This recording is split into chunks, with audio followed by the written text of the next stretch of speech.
नमस्कार मित्रों, मेरा नाम डॉक्टर सुमित दिंडोरकर है और मैं एक एमडी होम्योपैथ और स्पिरिचुअल हीलर हूँ। आज के हमारे इस वीडियो का विषय महिलाओं के लिए अत्यंत महत्वपूर्ण एक जो बीमारी है जो आज के ज़माने में बहुत कॉमन हो गई है और वो है यूटीआई, यूरिनरी ट्रैक्ट इन्फेक्शन, यानी जिसे हम मूत्र मार्ग का संक्रमण कहते हैं। इसकी परिभाषा क्या होती है? यह एक ऐसा संक्रमण है कि ऐसा इन्फेक्शन है, इन्फेक्शन यानी संक्रमण को इंग्लिश में इन्फेक्शन कहते हैं। यह एक ऐसा संक्रमण है जो कि मूत्र यंत्र यानी यूरिनरी ट्रैक्ट के किसी भी भाग को प्रभावित कर सकता है। बैक्टीरियल इन्फेक्शन हो सकता है, ये फंगल इन्फेक्शन हो सकता है। और कौन से पार्ट हो सकते हैं? वो यूरेथ्रा को प्रभावित कर सकता है, मूत्र मार्ग को, यूरिनरी ब्लैडर को प्रभावित कर सकता है, साथ में यूरेटर्स को प्रभावित कर सकता है, जिसको मूत्र वाहिनियाँ कहते हैं हम लोग, जो किडनी से यूरिन को ब्लैडर तक लेकर आती हैं।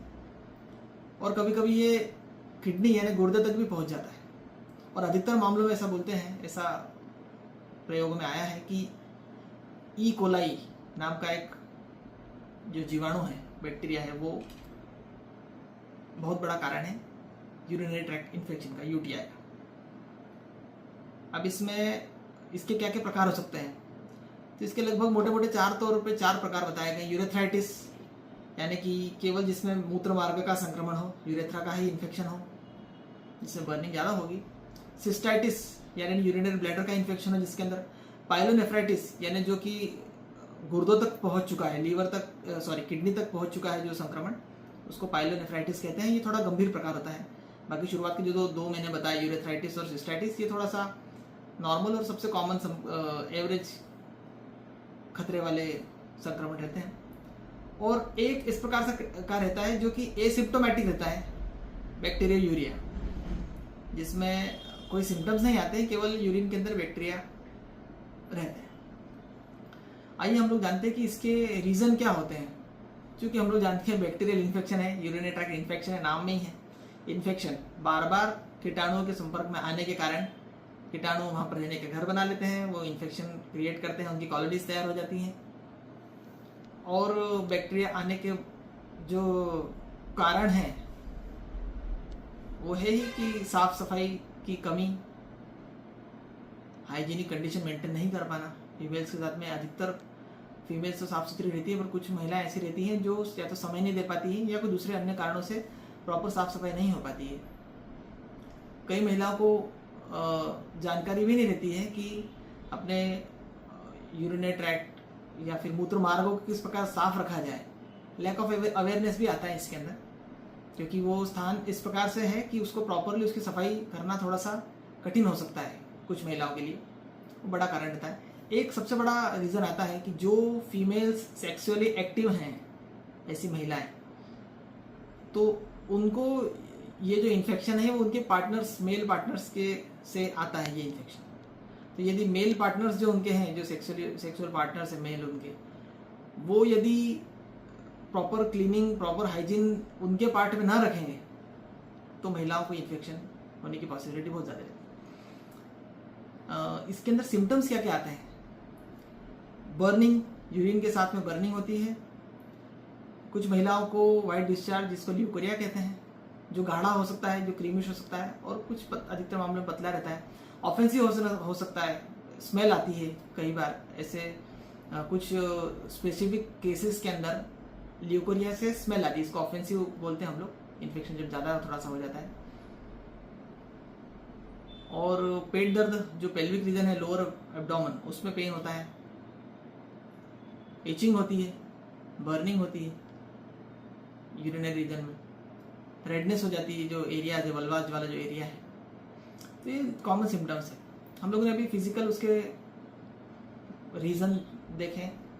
अब हम लोग इसकी बात करते हैं, क्योंकि मैं एक होम्योपैथ हूँ, तो हम लोग इसके मानसिक कारणों पर बात करेंगे, क्योंकि मानसिक कारण एक बहुत इंपॉर्टेंट टॉपिक है जो कई जगहों पर छूट जाता है। इसमें सबसे पहला कारण हो सकता है आत्म स्वीकृति की कमी, यानी सेल्फ रिजेक्शन। खुद को रिजेक्ट करना, क्या मतलब है इस बात का? ये आत्मस्वीकृति देखा जाए तो कई मेजर बीमारियों का बड़ा कारण होता है, आत्मस्वीकृति की कमी होना। अर्थात आप जैसे हैं उसको वैसा स्वीकार नहीं करना। सबसे बड़ा रीजन ये हो सकता है, जैसे आजकल कई लोग रील्स बनाते हैं, इंस्टाग्राम पर, फेसबुक पर रील्स बनाते हैं, यूट्यूब पर भी बनाते हैं, वो वैसा डिपिक्ट करने की कोशिश करते हैं जैसे वो एक्चुअल है नहीं। इसका मतलब क्या है कि आप जैसे हैं वैसे आप स्वयं को नहीं चाहिए, आप किसी सेलिब्रिटी के रूप में मिमिक करना चाहते हैं। ये एक छोटा सा एग्जांपल हुआ। जो लोग रील्स नहीं बनाते हैं उनके अंदर ये वाला सिम्टम कैसे आता है कि सेल्फ रिजेक्शन। यदि आपको फैमिली में जो स्थान दिया गया है आप वो न समझते हुए आप खुद को अलग समझ रहे हैं, आप अपनी आइडेंटिटी को, अपने अस्तित्व को, अपने व्यक्तित्व को अलग तरीके से लोगों के सामने प्रस्तुत करते हैं जैसे आप एक्चुअल नहीं है, कवरिंग्स में रहना। दूसरा कारण इसके पीछे का जो साइकोलॉजिकल कारण रहता है, जो मानसिक रूप पर रहता है, जिसको साइकोसोमैटिक भी बोलते हैं हम लोग, वो है सप्रेस्ड सेक्सुअल इमोशंस और गिल्ट। दबा हुआ सेक्सुअल गिल्ट यानी ग्लानी, ऐसी ग्लानी जो दबी हुई है, सप्रेस्ड, ऐसा इमोशंस जो दबा हुआ है, सप्रेस्ड, वो इसके पीछे का बड़ा कारण हो सकता है। तो इस प्रकार से हम लोगों ने देखा कि इसके अलावा भी और कुछ कुछ कारण हैं, जैसे है बाउंड्रीज पर अतिक्रमण, अपनी सीमाओं का यदि उल्लंघन हो रहा हो, जैसे मेरा स्थान गंदा कर दिया, मेरा स्थान गंदा हो गया है, तो ये भी कहीं ना कहीं आपकी मेंटेलिटी के अंदर आपकी बॉडी को इस रूप में डालते हैं, आपकी एनर्जी को इस प्रकार से मॉडिफाई करते हैं कि आगे जाके वो बैक्टीरियल इन्फेक्शन के लिए प्रोन हो जाता है। बैक्टीरिया को वहाँ पर आने के लिए आपकी बॉडी जो है ससेप्टिबल बन जाती है और बैक्टीरिया को वहाँ पर पनपना बहुत ठीक लगता है, इसलिए वो बार बार आ जाता है, इसलिए बार बार यूटीआई हो जाता है। कुछ कारणों में ये भी देखा गया है कि बहुत ज़्यादा यदि गुस्सा हो या इरिटेशन हो तो वो भी कहीं ना कहीं ऐसे लोगों को यूटीआई की संभावना अधिक रहती है। इसलिए शारीरिक उपचार के साथ साथ इमोशनल फ्रीडम भी बहुत आवश्यक है, भावनात्मक मुक्ति जिसको हम लोग कहते हैं। तो अब हम लोग देखते हैं कि इसके अंदर होम्योपैथी की क्या क्या दवाइयाँ दी जाती है, जो सबसे महत्वपूर्ण बात है इसके अंदर। तो वैसे देखा जाए होम्योपैथी के अंदर यूटीआई के बहुत अच्छी अच्छी दवाइयाँ हैं। पहले तो मैं बता दूं कि रिकरेंस यूटीआई मतलब ऐसा यूटीआई जो बार बार हो रहा है वो होम्योपैथी में ही ठीक होगा, क्योंकि हम लोग दवाइयों से पेशेंट की बॉडी को इस प्रकार से तैयार कर देते हैं कि वो उस पर बैक्टीरिया पनप ही ना पाए, उसको हम लोग इतना, उसकी इम्यूनिटी इतनी बढ़ जाती है होम्योपैथी दवाइयों से कि बैक्टीरिया उस पर पनप नहीं पाता है। क्या क्या दवाइयाँ हो सकती है ऐसे केसेस में? कैंथेरिस है, स्टेफिसिग्रिया है, एपिसमेल है, सार्सापेरिला, बर्बरिस वल्गेरिस हो गया है, नक्सोमिका से लेकर इक्विजिटम, और भी कई प्रकार की दवाइयाँ हैं जिनमें अलग अलग प्रकार के सिम्टम्स हैं अकॉर्डिंग। अब जैसे कैंथेरिस के अंदर हम बात करें तो उसमें बर्निंग वाले सिम्टम्स ज़्यादा है, यूरिन पास करते समय के, यूरिनेशन के समय बर्निंग ज़्यादा होगी इस समय में। एपिसमेल है तो उसमें अलग प्रकार की पेनफुल बर्निंग होगी, उसमें जलन के साथ साथ दर्द भी होगी, पेशाब में कमी होगी, थोड़ा सा यूरिन येलोइश होती है। ऐसे कुछ मामलों में हम लोग सीपिया जैसी दवाइयाँ भी देते हैं जिसमें जब ल्यूकोरिया भी हो साथ में, सीपिया, ग्रेफाइटिस, एल्यूमिना, ये दवाइयाँ भी जो ल्यूकोरिया की बहुत अच्छी मेडिसिन है वाइट डिस्चार्ज की, वो भी ऐसे मामलों में दी जाती है। कॉन्स्टिट्यूशनल रेमेडीज होम्योपैथी में दी जाती है जो कि पेशेंट की पर्सनैलिटी के हिसाब से रहती है। अब पेशेंट की पर्सनैलिटी को जानना बहुत चैलेंजिंग काम है, बहुत कठिन काम है, क्योंकि कई बार ऐसा देखा गया है कि हस्बैंड वाइफ, पति पत्नी एक साथ पूरा जीवन बिता लेते हैं पर तो भी एक दूसरे को जान नहीं पाते हैं। तो आप सोचिए कि होम्योपैथिक फिजिशियन या एक स्पिरिचुअल हीलर या एक होम्योपैथिक काउंसिलर केवल 10 मिनट की केस टेकिंग के अंदर या 15-20 मिनट या आधे घंटे के अंदर एक पेशेंट की पूरी पर्सनैलिटी कैसे जान पाता होगा।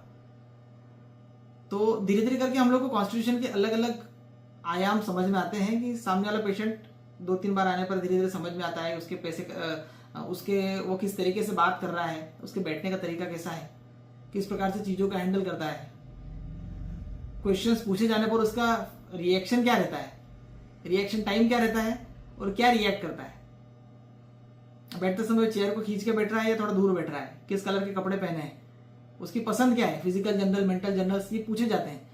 उसके आधार पर एक पेशेंट की पर्सनैलिटी तैयार होती है। ज्योतिष के अंदर भी अलग अलग प्रकार के पर्सनैलिटीज बताई गई है। जैसे कुंभ राशि की पर्सनैलिटी अलग रहती है, वृश्चिक राशि की पर्सनैलिटी अलग रहती है, वृषभ राशि की पर्सनैलिटी अलग रहती है, सिंह राशि की पर्सनैलिटी अलग अलग रहती है, अलग अलग जातकों की अलग अलग पर्सनैलिटीज बताई गई ना उसमें। होम्योपैथी के अंदर भी सैकड़ों दवाइयां हैं और लगभग सभी दवाई की कुछ ना कुछ पर्सनैलिटी है। मेजर दवाइयों की अलग अलग पर्सनैलिटी है और कुछ ऐसी दवाइयां जो रेयर मेडिसिन है, जो कम यूज होती है, उनकी अलग अलग पर्सनैलिटी रहती है। तो हम लोग को उसके हिसाब से दवाइयां देनी पड़ती है। फिर होम्योपैथिक ट्रीटमेंट में सल्फर से लेकर सोराइनम, सिफिलिनम, ट्यूबरकुलिनम, ऐसी कई दवाइयां जो है पेशेंट के हिसाब से, केस के हिसाब से, अलग अलग मौके के हिसाब से दी जाती है। ठीक है, तो आप लोगों से यही निवेदन है कि बिना किसी होम्योपैथी डॉक्टर की सलाह के मन से होम्योपैथी दवाइयां न लें। पेटेंट दवाइयां बहुत सारी आती है, कई कंपनियां बनाती हैं, 8-10 दवाइयां मिक्स करके फार्मूला बना दिया है। कई बार कई दुकानदार फार्मूला को सेल करने के लिए कि नहीं आप ये भी लो साथ में, आपके डॉक्टर ने भले ये लिखा हुआ है बट आपको ये भी लेना है, ऐसा नहीं करना है हमको। जो आपका डॉक्टर बता रहा है आपको वो लेना है। अब ये हो गई होम्योपैथिक दवाइयां जो मैंने बता दी। अब चूंकि मैं स्पिरिचुअल हीलिंग भी करता हूं तो मैं पहले बता दूं कि स्पिरिचुअल रीजन या आत्मिक ऐसे क्या कारण है जिसके कारण यूटीआई होता है। हमारे शरीर में अगर आध्यात्मिक रूप से बात करें तो 7 चक्र कहे गए हैं। उसमें से जो मूलाधार और स्वादिष्ठान चक्र है, तो निचले लेवल के जो चक्र हैं, अर्धो चक्र है, इनके अंदर यदि मान लीजिए ऊर्जा का संचरण बराबर नहीं हो या फिर यहाँ की ऊर्जा थोड़ी सी नेगेटिविटी में जा रही हो तो यूटीआई होने की संभावना रहती है। स्वादिष्ठान और मूलाधार चक्र में कई बार संचित भय, ग्लानि या सप्रेस्ड सेक्सुअल ऊर्जा, ये बड़ा कारण होता है उसके अंदर। दूसरा बात, एक बड़ा कारण आता है जब व्यक्ति को ऐसा लगे कि उसकी जो प्राइवेसी है, निजता जिसको बोलते हैं हम लोग, वो कहीं ना कहीं भंग हो रही है या उसकी शारीरिक सीमाएं भंग हो रही है, तो यूटीआई होने की पॉसिबिलिटी रहती है। कुछ लोगों में ऐसा देखा गया कि अंदर के अंदर ही सुलगता हुआ आक्रोश जो बाहर नहीं निकल पाता है, वो कई बार यूटीआई का कारण बनता है। ये मूत्र मार्गों को सबसे ज्यादा प्रभावित करता है।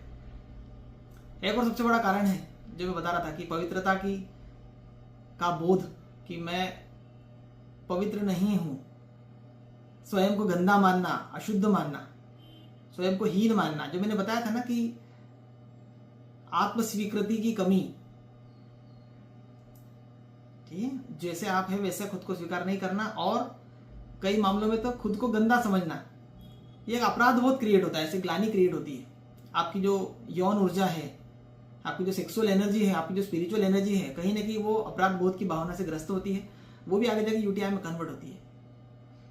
फीमेल्स के साथ में सबसे बड़ी बात आती है कि केवल घर के काम जो अधिकतर महिलाएं कर रही हैं या बाहर के भी काम कर रही हैं, कई बार महिलाओं के जो रचनात्मकता रहती है, जो क्रिएटिविटी रहती है, वो पूरी तरह से फ्लो नहीं हो पाती, वो रुक जाती है। कैसे? मैरिज के पहले, शादी के पूर्व तक महिलाएं जो है, लड़कियां जो रहती है, वो सिलाई, कढ़ाई, बुनाई सब चीजें कर रही है, पर शादी के बाद से वो चूल्हे चौके में लग गई है। कहीं ना कहीं उनकी जो स्पिरिचुअल एनर्जी रहती है धीरे धीरे करके वो सप्रेस होना स्टार्ट होती है ना। तो ये स्वादिष्ठान चक्र में रुक जाती है, ऐसे स्पिरिचुअल हीलिंग के इसमें हम लोग कहते हैं, बताते हैं, और उसका सबसे ज्यादा इफेक्ट मूत्र मार्ग पर ही पड़ता है। अब क्या है ऐसी चीजों के लिए, क्या उपाय है? स्पिरिचुअल लेवल पर क्या दवाइयां देते हैं हम लोग।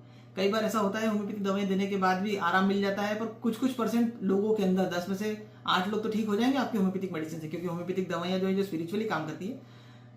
2-3 जो लोग ठीक नहीं हो पा रहे हैं, उसके पीछे का मेन रीजन ये है कि हम लोगों ने कभी भी उसके स्पिरिचुअल हीलिंग के ऊपर बात ही नहीं की कि कहाँ पर आध्यात्मिक एनर्जी, उसकी आत्मिक ऊर्जा कहाँ रुक रही है और उसको किस प्रकार से फिर से चैनलाइज किया जाए। तो इस प्रकार की विधियां हम लोग स्पिरिचुअल हीलिंग्स में बताते हैं। और भी कुछ रीजन हो सकते हैं कि जैसे जल तत्व का रुकाव है, यदि मान लीजिए इम्बैलेंसिंग, मैंने बता दिया। हाँ, एक सबसे बड़ा कारण मैं यूटीआई के केसेस में या कहें जितने भी फीमेल से रिलेटेड बीमारियां हैं उसमें मैं बताता हूं, देवी तत्व से कटाव, जो गॉडेस एलिमेंट है, जो देवी हैं, उनसे जब, जिसको स्त्रीत्व कहते हैं हम लोग, स्त्रीत्व स्निग्धता है या फिर पोषण और भावनात्मक शुद्धता से दूरी है ना, इसका बहुत गहरा यदि असंतुलन हो, यहाँ पे वही बात आ रही है कि आप आपकी जो पर्सनालिटी है उसको वो माने नहीं, महिला होने पर भी खुद को महिला के रूप में स्वीकार नहीं करना है ना, महिलाओं की जो देवी के जो गुण है, जो क्वालिटीज है, उनसे खुद को जोड़ना नहीं।